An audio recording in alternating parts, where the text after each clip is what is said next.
सुप्रभात प्यारे विद्यार्थियों। आज हम हिंदी में अपनी जो पाठ्य पुस्तक है क्षितिज, उसके दूसरे पाठ की शुरुआत करेंगे।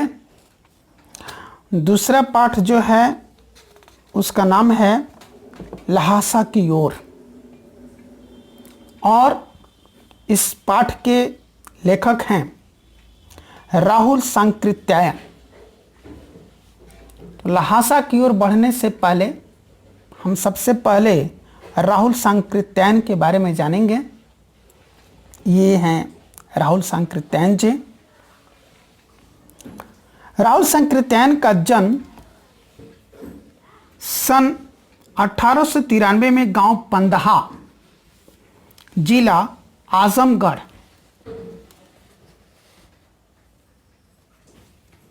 उत्तर प्रदेश में हुआ। राहुल सांकृत्यायन का जन्म सन 1893 में हुआ। जिस गांव में उनका जन्म हुआ था उनका गांव का नाम है पंदहा। ये पंदहा गांव पड़ता है आजमगढ़ जिला में, और आजमगढ़ जिला है उत्तर प्रदेश में, यानी कि भारत देश के उत्तर प्रदेश राज्य के आजमगढ़ जिले के पंदहा गांव में सन 1893 में राहुल सांकृत्यायन जी का जन्म हुआ। उनकी शिक्षा काशी, आगरा और लाहौर में हुई। उनकी शिक्षा कहाँ कहाँ हुई? काशी, बनारस, वाराणसी को, बनारस को काशी कहते हैं, तो उनकी शिक्षा हुई काशी में, बनारस में, आगरा में और लाहौर में। उस वक्त लाहौर भारत का ही हिस्सा था। 1893 में जन्म हुआ। जब ये शिक्षा ग्रहण कर रहे थे तब तो लाहौर भारत में ही था, क्योंकि बंटवारा तो सन 1947 में हुआ। भारत की आज़ादी के बाद दो देश बने, हिंदुस्तान और पाकिस्तान, 15 अगस्त 1947 को। उसके पहले तो इनकी शिक्षा दीक्षा सब कुछ पूरी हो चुकी थी, यानी कि परतंत्र भारत में इनका जन्म हुआ था, गुलाम भारत में इनका जन्म हुआ था, और उस परतंत्र भारत में लाहौर भारत का ही हिस्सा था, आज पाकिस्तान का हिस्सा है। तो इन तीन जगहों पर इनकी शिक्षा पूरी हुई, काशी, आगरा और लाहौर। सन 1930 में उन्होंने श्रीलंका जाकर बौद्ध धर्म ग्रहण कर लिया। 1930 में वो श्रीलंका गए और श्रीलंका में जाकर के बौद्ध धर्म को अपना लिए। आपको पता होगा बौद्ध धर्म का जो जन्म है हमारे ही देश में हुआ था, और बौद्ध धर्म के जो प्रवर्तक हैं, उनको चलाने वाले महात्मा बुद्ध, बौद्ध धर्म का जन्म यहीं पर हुआ। और हमारे ही देश से यह बौद्ध धर्म दुनिया के अन्य देशों में पहुंचा। श्रीलंका, चीन, जापान, थाईलैंड, कंबोडिया, वियतनाम, ऐसे बहुत सारे देशों में ये बौद्ध धर्म हमारे देश से पहुंचा। आज ये बड़े दुख की बात है कि दुनिया के अन्य देशों में बौद्ध धर्म अपनाने वाले लोग बहुत अधिक हैं। श्रीलंका की लगभग 78% जो आबादी है, 78% जो पॉपुलेशन, 78% जो वहाँ की आबादी है, वो बौद्धों की आबादी है श्रीलंका में। वियतनाम, लाओस और कंबोडिया की बहुत बड़ी आबादी जो है वो बौद्ध धर्म की है। यूँ कह सकते हैं कि लगभग पूरी की पूरी आबादी बुद्धिस्ट है, वहाँ पर बौद्ध धर्म को अपनी मानती है। म्यांमार में भी बौद्ध धर्म है, वहाँ का अधिकांश लोग बौद्ध धर्म को ही मानते हैं, और म्यांमार बुद्धिस्ट कंट्री है। जापान भी, चीन भी, ये सब के सब लगभग 100% बुद्धिस्ट कंट्री ही है, यहाँ पर बौद्ध धर्म ही है। लेकिन जिस देश में इस धर्म का जन्म हुआ, बौद्ध धर्म का जन्म हुआ, उसी देश में इस धर्म के नाम पर बहुत कम लोग हैं जिनको कोई जानता भी नहीं है, यानी कि ये धर्म लगभग यहाँ से खत्म हो गया है, जबकि इस धर्म की उत्पत्ति यहीं से हुई थी। राहुल सांकृत्यायन जी ने श्रीलंका में जाकर के बौद्ध धर्म अपना लिया सन 1930 में। राहुल जी पाली, प्राकृत, अपभ्रंश, तिब्बती, चीनी, जापानी, रूसी सहित अनेक भाषाओं के जानकार थे। उन्हें महापंडित कहा जाता था। सन 1963 में उनका देहांत हो गया। स्वतंत्र भारत में जब भारत का विभाजन हो चुका था 1947 में, 15 अगस्त सन 1947 को ही देश आजाद हुआ और उसी दिन देश का विभाजन भी हुआ था। और ये बहुत कम वक्त स्वतंत्र भारत में बिता पाए। 1963 में इनका देहांत हो गया, हम सबको छोड़कर चले गए। इनके जाने से हिंदी साहित्य को क्षति पहुंची, और जो क्षति इनके जाने से पहुंची वो क्षति शायद अभी तक पूरी नहीं हो पाई है। राहुल सांकृत्यायन ने उपन्यास, कहानी, आत्मकथा, यात्रावृत्त, जीवनी,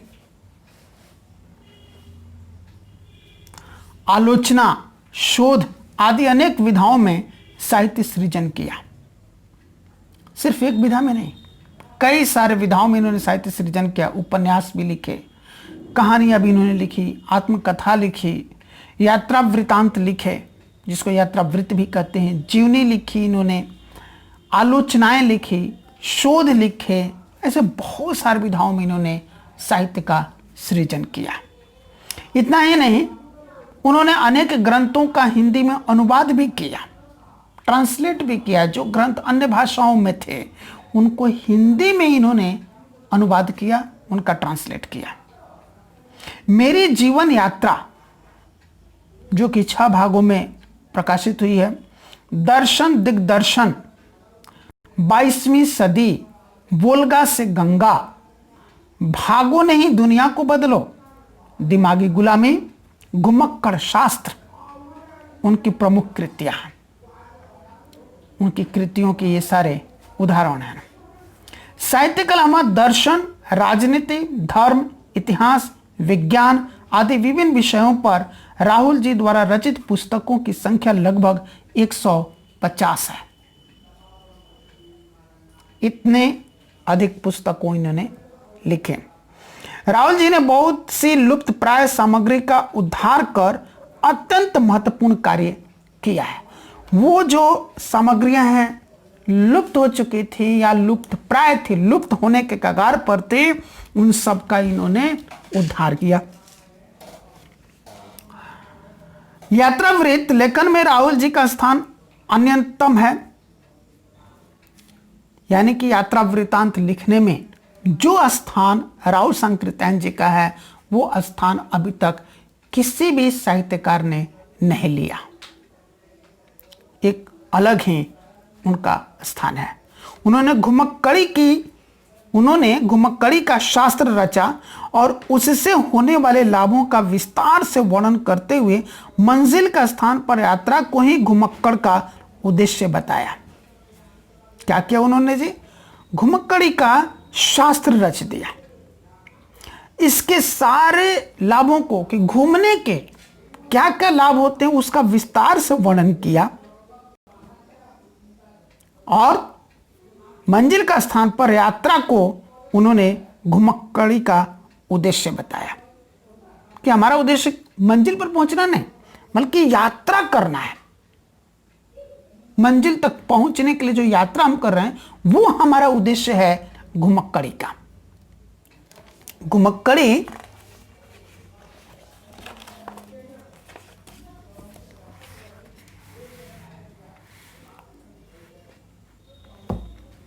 से मनोरंजन, ज्ञानवर्धन एवं अज्ञात स्थलों की जानकारी के साथ साथ भाषा एवं संस्कृति का भी आदान प्रदान होता है।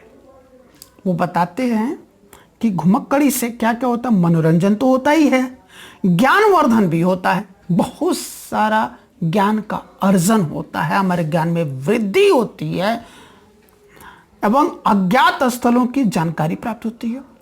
जिन स्थलों के बारे में हम बिल्कुल नहीं जानते, ना देखे होते हैं ना सुने होते हैं, उनके बारे में हमको जानकारी मिलती है।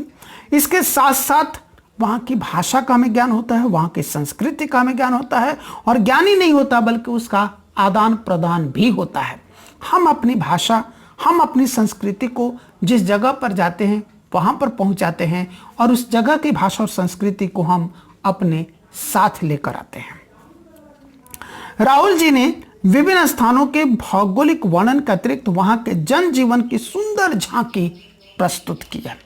और वो जहां कहीं भी गए, राहुल शंकर कहते हैं जी, जहां कहीं भी घूमने के लिए गए, जहां कहीं भी यात्रा के लिए गए, उन सभी जगहों के भौगोलिक वर्णन को उन्होंने तो बखान किया ही किया, उसके साथ साथ वहाँ के लोगों का जो जनजीवन है उसको भी बड़ी सुंदरता से उन्होंने लिखा, दुनिया को बताने की कोशिश की। तो ये थी उनके जीवनी, उनके बारे में एक संक्षिप्त परिचय राहुल सांकृत्यायन जी के बारे में। अब जो पाठ वो लिख रहे हैं ल्हासा की ओर, थोड़ा सा इसका एक परिचय हम लोग देख लें। संकलित अंश राहुल जी की प्रथम तिब्बत यात्रा से लिया गया है, जो उन्होंने सन 1929-30 में नेपाल के रास्ते के थे। उस समय भारतीयों को तिब्बत यात्रा की अनुमति नहीं थे, इसलिए उन्होंने यात्रा एक भिखमंगे के छद्म वेश में की थे। इसमें तिब्बत की राजधानी ल्हासा की ओर जाने वाले दुर्गम रास्तों का वर्णन उन्होंने बहुत ही रोचक शैली में किया है। इस यात्रा वृत्तांत से हमें उस समय के तिब्बती समाज के बारे में भी जानकारी मिलती है।